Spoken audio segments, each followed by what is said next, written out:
All right, first things first, I got to give credit where credit is due. This question comes from a guy who I know as Jakub Kowalski. Now, Jacob, I couldn't help but notice you changed your screen name on YouTube. If you'd like me to refer to you as the nickname that you've chosen, let me know and I will. But for now, I know you as Jacob, and Jacob just basically wants to know my opinion on post-workout static stretching. He said that he heard it can relax and lengthen the muscle, but he also heard it can create damage and increase recovery requirements. So what's up with that? Now, the way it works is very simple. Muscles have elastic properties, and anything with elastic properties is elastic only up until a point. So if you think about an elastic band, if you just stretch it and let it go, what happens?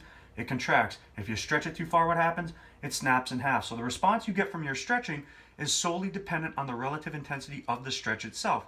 And one of the things Jacob said, he trains and stretches separately so he can better focus on what he's doing. Now, logically, that makes a lot of sense, but his rationale for doing so is because when his muscles are pumped, it limits his ability to stretch. So even though he knows he can promote a more positive anabolic response by stretching the muscles when they're pumped, he's chosen to separate the two. So my question to you, Jacob, why are you doing that? Because why you do what you do should determine how you do what you do.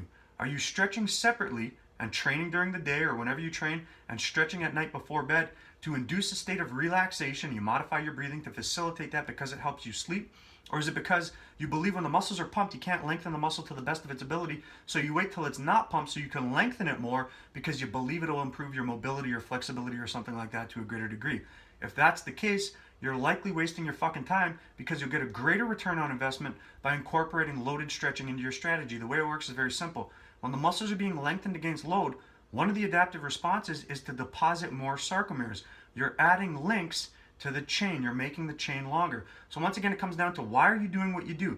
Are you doing it because it helps you sleep? If so, you do what you need to promote the return on investment that you're looking for. If it's to promote the benefits I just discussed, you might be better suited by incorporating loaded stretching into your strategy. So the next question becomes, how do you do that? Now, some exercises are better designed than others, but when you understand the underlying principles, you can make the best decision for yourself.